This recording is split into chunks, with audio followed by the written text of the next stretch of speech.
ప్రభుత్వంలో serial number 114 02-558 మన సోమిశెట్టి మన్సూర్రావు గారు సాఫ్ట్వేర్ ఇంజనీర్గా తన భార్య ఇద్దరు కూడా కష్టపడి ఇద్దరు బిడ్డలను చదివించుకుంటూ వారి తండ్రి గారు అరటిపండ్ల వ్యాపారం చేసుకుంటూ ఉంటారు. అటువంటి కుటుంబం నేపథ్యంలో చాలా విలువలతో కూడిన జీవితం గడపాలని దేశం పైన నమ్మకంతో కుటుంబాన్ని నిలబెట్టాలి, తల్లిదండ్రులు వృద్ధాప్యంలో మేము ఆదుకోవాలనే నిర్ణయం తీసుకుని భార్యాభర్తలు ఇద్దరు బిడ్డల్ని తీసుకుని తిరిగి వచ్చి అమెరికా నుంచి ఇక్కడే స్థిరపడ్డారు. ఆ రోజు మన పార్టీ అధ్యక్షులు పవన్ కళ్యాణ్ గారు కుటుంబాన్ని పరామర్శించినప్పుడు ఆ భార్య యొక్క ఆవేదన, జరిగిన సంఘటన వివరిస్తుంటే నిజంగా అక్కడ కూర్చున్నప్పుడు చాలా ఇబ్బందిగా ఉండేది. ఎంతో బాధతోటి జరిగిన ప్రతి సంఘటన చెప్పుకుంటూ వచ్చి ఈ దాడి మా ఒక్కరిపైనే కాదు, ఇది భారతదేశం పైన. ఎందుకంటే అనేక రాష్ట్రాల నుంచి అందరూ వచ్చారు. కర్ణాటక నుంచి వచ్చారు, గుజరాత్ నుంచి వచ్చారు, మహారాష్ట్ర నుంచి వచ్చారు, రాజస్థాన్ పైన నుంచి వచ్చారు. నేను కోరుకునేది మా ఒక్క కుటుంబానికి జరిగిందనే కాదు, దేశంలో ఏ తల్లికి కూడా ఏ భార్యకు కూడా ఈ విధంగా జరగకూడదు అనే భావన ఆమె మనస్ఫూర్తిగా వ్యక్తపరిచినప్పుడు నిజంగా కదిలిచ్చింది. భారతదేశంలో మనందరికీ కూడా పౌరులుగా ఒక బాధ్యత ఉంటుంది. అన్నిటికన్నా ముందుది మన దేశాన్ని మనం గౌరవించాలి, జాతీయతని మనం కాపాడాలి.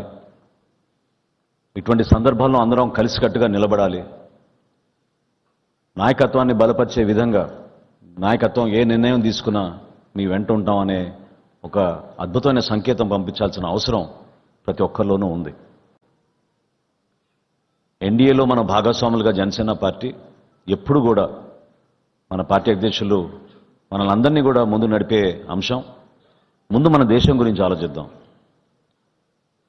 దేశం తర్వాత మన రాష్ట్రం, రాష్ట్రం తర్వాతే మనం.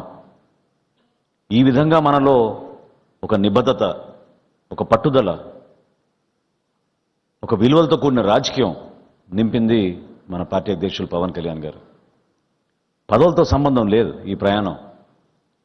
కనీసం మనం ఏంటి, మన దేశానికి ఏం చేయగలుగుతాం, ఏ విధంగా మన దేశానికి నిలబడగలుగుతాం అనే అంశాలపైన మనందరం కూడా అనేక కార్యక్రమాలు చేసుకుంటూనే వచ్చాం. దానికి అనుగుణంగా ఈ సంఘటన జరిగిన కొద్ది గంటల్లోనే రాత్రంతా నిద్ర పట్టని పరిస్థితిలో ఉదయమే 6కి ఫోన్ చేసి మనం రాష్ట్ర వ్యాప్తంగా 3 రోజులు కార్యక్రమాలు చేద్దాం, జనసేన పార్టీ నుంచి ప్రతి ఒక్కరిలో ఒక చైతన్యం తీసుకొచ్చే విధంగా పార్టీ కార్యక్రమాలు ఉండాలని ఆయన ఆదేశించారు. మొట్టమొదటి రోజు మనం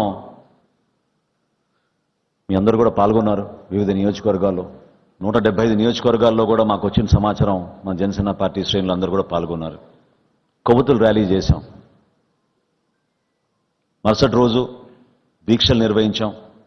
ఆ శిబిరాల్లో మౌనంగా మనం కూర్చుని మన నిరసన తెలిపాం.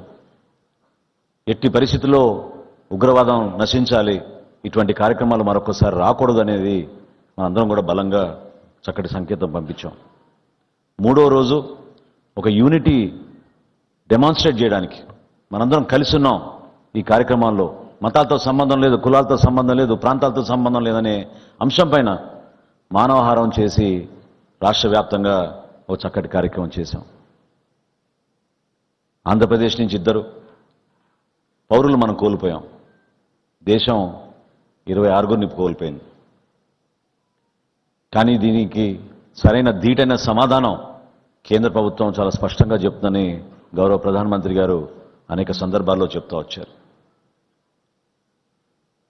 మనం చేయాల్సింది మనందరం కూడా కోల్పోయిన మన జన సైనికుడి కుటుంబానికి మనం అండగా నిలబడాలి. ఇంటర్మీడియట్ చదువుకుంటుంది ఆమె, చిన్న అమ్మాయి. బాబేమో 8వ తరగతిలో ఉన్నాడు. వీళ్ళందరూ కూడా కావల్లోనే ఉండి ఇతర రాష్ట్రాల్లో ఉద్యోగాలు చేసుకున్నా కూడా వారానికి 3 రోజులు 4 రోజులు వచ్చి కావల్లో ఉండి తల్లిదండ్రులను చూసుకునే ఒక అద్భుతమైన కుటుంబం.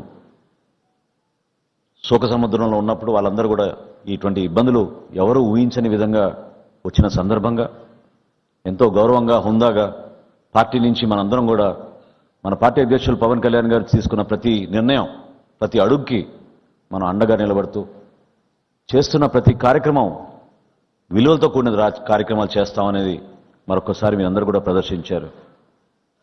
భారతదేశంలో నాకు తెలిసినంత వరకు ఏ రాజకీయ పార్టీ కూడా ఇట్లా 3 రోజుల కార్యక్రమాలు చేయలేదు. మనం చేశాం, గర్వపడే విధంగా చేశాం. అది మన నాయకుడిని మనం స్ఫూర్తిని తీసుకుని చేశాం. పోటీతత్వాన్ని కాదు, కానీ ఈ సందర్భంగా నిలబడాల్సిన బాధ్యత మన పైన ఉంది. ఈ బాధ్యతని మీరందరూ కూడా చాలా జాగ్రత్తగా ఎక్కడ కూడా ఎటువంటి పరిస్థితుల్లో కూడా ఎవరిని కూడా రెచ్చగొట్టకుండా ఎక్కడ కూడా ఎటువంటి సందర్భాల్లో ఒకరిని అగౌరవపరచకుండా కలిసిమెలిసి మనం భారతదేశాన్ని ముందుకు తీసుకెళ్లే విధంగా గౌరవ ప్రధానమంత్రి గారు నరేంద్ర మోడీ గారి నాయకత్వాన్ని బలపరుస్తూ రాష్ట్రంలో మనం చేస్తున్న అనేక కార్యక్రమాల్ని జనసేన పార్టీ ఎప్పుడు కూడా మన క్రియాశీలక సభ్యులకి ఏ విధంగా అండగా ఉంటామో మీరందరూ చూశారు.